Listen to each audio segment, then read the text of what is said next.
Donald Trump is very serious about Nigeria. Trump is not playing. As much as a lot of people think he's just trying to be intimidating, he's not. He's really serious about Nigeria. If the Nigerian government continues to allow the killing of Christians, the USA will immediately stop all aid and assistance to Nigeria.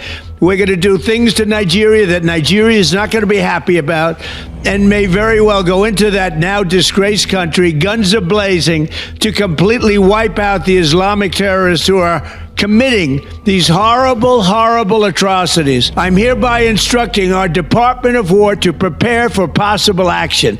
If we attack, it will be fast, vicious, and sweet, just like the terrorist thugs attack our cherished Christians. These are cherished people. These are great people. Leave them alone. Warning, the Nigerian government better move fast before it's too late. If they don't, there's going to be hell to pay. Donald Trump is also being pushed by his office, by people around him, strong and powerful people surrounding him. Whilst he's doing this, he's trying to make a very big point. But what we're seeing clearly here is Nigeria pushing back. Nigeria not interested in Donald Trump's help in combating terrorism. Nigerians primarily perceiving this as an opportunity by the United States of America or looting Nigeria, taking the goods that Nigeria has to offer. Many people see what Trump is offering as a trap, just an opportunity, just a way to get inside and steal. But unfortunately, by strongly opposing what Trump is saying without necessarily looking at the other side, people are blinding themselves from a reality. What's reality? People being dead in Nigeria. Let's hear what President Tinubu had to say, pushed back on Donald Trump very, very strongly. We're going to put up a comment after that. And we have no fear of whatever Trump is doing on the other side. People clap their hand. We have no fear of whatever Trump is doing. People clap their hand. Is this a good thing or not? Let's continue. And I've just signed off on a huge mechanization, program that every region we have a mechanized center for Greek mechanization and have trainees and all of that. That is our path to food sovereignty, food security. You remove hunger from poverty, you have defeated poverty.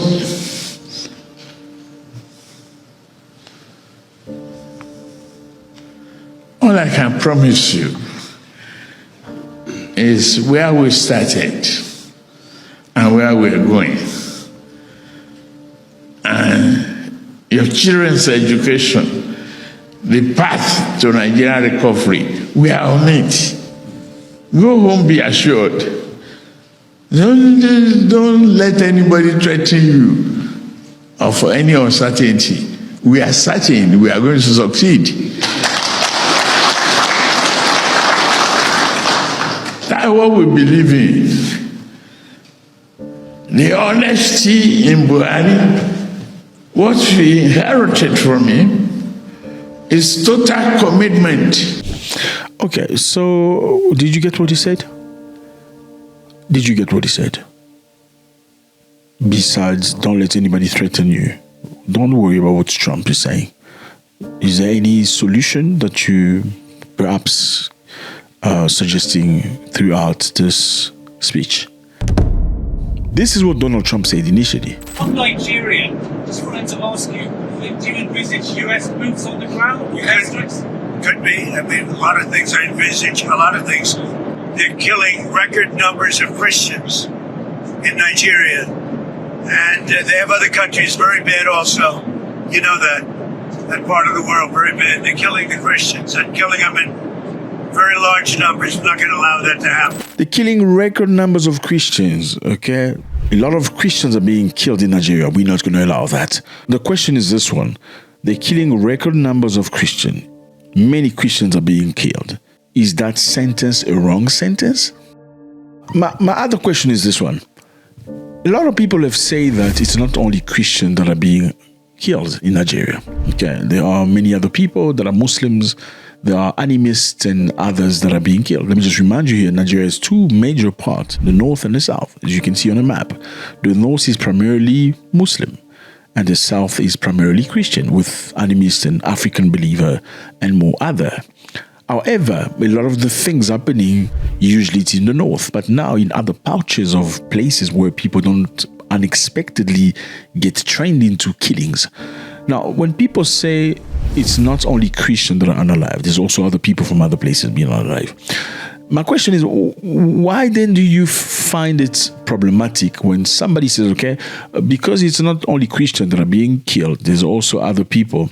Well, today I'm saying kill just to check how YouTube is going to react, whether we're going to get sanctioned or not, instead of unalive, because a lot of people won't, why are you saying unalive? Anyway, so if people are saying that it's not only Christians that are being taken out, it's also people from other tribes, it's also Muslims, it's also other religion, then why do they oppose the fact that somebody is suggesting help to the country so they can resolve a matter that started 20 years ago? Just to think about the closest logical. I know it's more complex than that, but 29 was when it became prominent. Let me repeat myself. You're saying it's not only Christians, it's also Muslims and other religion. They are taking people out regardless of their religion. Then why do you oppose the idea of bringing in a force that's going to help your force so they can go fight terrorism? Because remember, Trump didn't say, let's go attack Nigerian government. Trump said, let's go take out the people that are taking out the Christians. Why is that bothering people? Now, do you notice that as soon as they say, let's go save the Christian, people are getting very angry at that? No, we will not allow that. Like, why? If it's not just Christian, it must be your sisters as well, your cousins, people from your beliefs and your religion. So it's not just Christian, right? So you should be happy that they go resolve this problem that's been there for 20 years.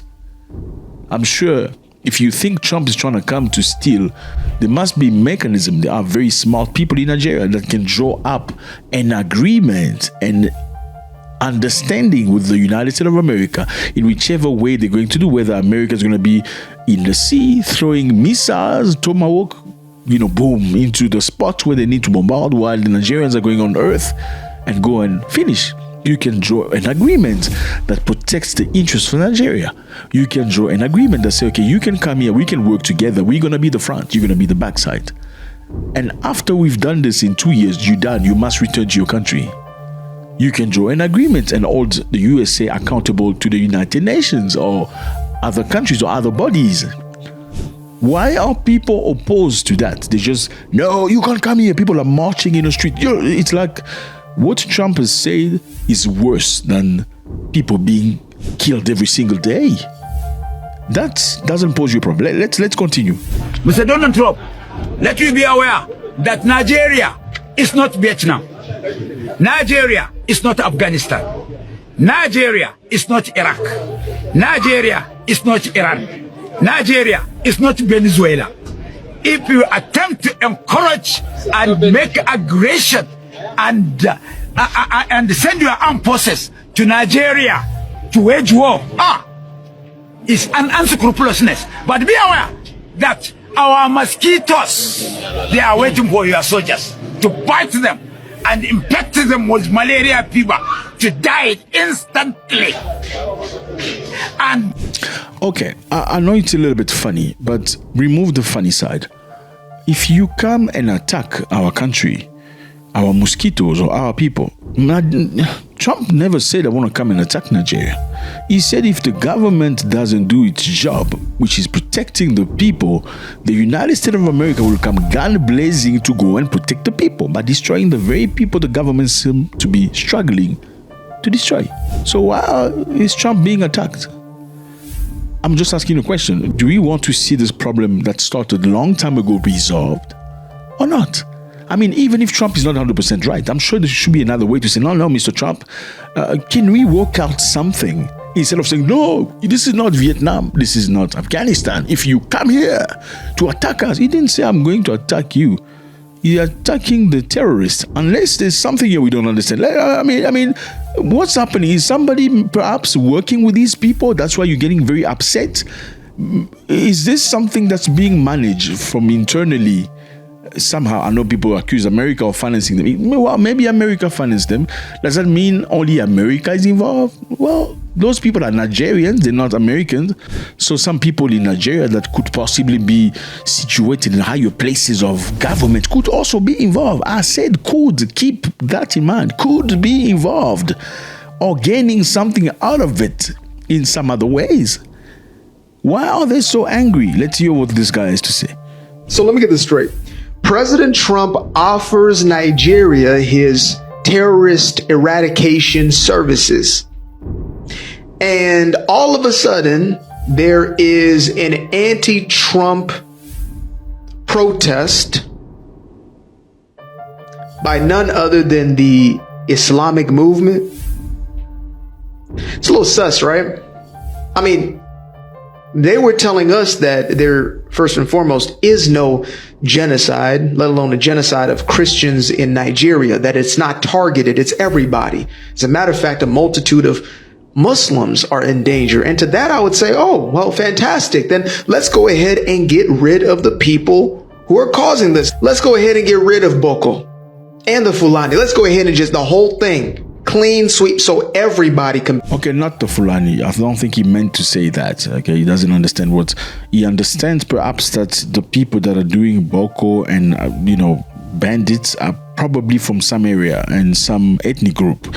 But I don't think he meant to say get rid of the Fulani. I don't think all Fulani people do terrorism stuff. Let's continue. He's safe. Well, it turns out that maybe, just maybe, it had to do a little more with ideology that is shared by more than just those groups. Because again, he didn't say he was coming there for Muslims. He said he was coming there for the terrorists, right? So y'all should have no problem with him coming over there and getting rid of them, right? Right? Right? Okay, that's my brother being my brother, as my brothers like to do. So, what do you think about this? Let's hear what this pastor has to say about Donald Trump. See, Donald Trump threatened Nigeria to say he will go. God did not send him to threaten Nigeria. God sent him to act. Go to Nigeria. You see, the reason why God elected him is now he wants to even start why he's there. It's to fix some places in Africa, fix some nations, and fight for believers. Christians were the one that prayed him to where he is. So it's time to fight. It's not time to be saying, I'm coming. Don't threaten. God says you should go. Go. Because the more you are wasting time, the more things are happening. So you should go to Nigeria, correct. And a lot of African nations also, starting with Nigeria. Go. Don't wait. Don't threaten. Because the worst is will happen December to church and to believers. So worst will happen in December. So even people traveling to their own village, more blood, more kidnap, more killing, more attack to the church. So he has to act. And if he doesn't act, it will be carried over again till next year. So there are many political shenanigans that he need to put a stop to, because this thing is not about some bad set of people. These are politicians sponsoring what is going on there. May God push him to act fast. Let him go. I say may God push him to act fast. In the name of Jesus. So it's interesting to see that people that are saying Christians are not being, taken out in Nigeria are curiously not necessarily Christians. Where are the Christians that say that there's no Christian being? I'm just trying to balance here, because this guy that's seemingly Christian says no, Trump must come very fast. He says God told Trump to come in his way. Obviously, we can't verify that. But what do you think about this? Now, on the other hand, Obasanjo criticized Donald Trump's military threat against Nigeria, stressing that during his presidency, the US could not act in Africa without Nigeria's knowledge. Obasanjo, this man right here, used to be the president in Nigeria, criticized Trump, saying, well, this is unheard of, okay? And when he was president, the United States of America couldn't act anywhere in Africa without first consulting with Nigeria. So for him, that shows that the reputation and the stance of Nigeria has dropped. Nigeria is not the powerful African country that it used to be anymore. Is he right? I don't know, question mark. Now, it's also very interesting, fellas. There's violent clash right now as we speak between Boko Haram, yes, and this other group named ISWAP. Boko Haram and ISWAP are fighting each other. How? Well, these are supposed to be Muslim people that fight for God for some reason, but now they're fighting each other. So, you can't even fight for the same God without unaliving each other. Make that make sense? I don't know. 200 people unalive.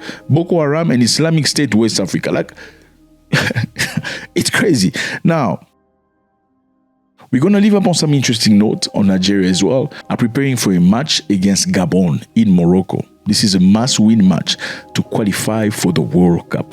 The soccer team of Nigeria is preparing to play against Gabon on the 13th, okay, to qualify for the World Cup. If they lose, they're not going to go to the World Cup for a second time. Basically, what happens usually is African nations will compete with each other.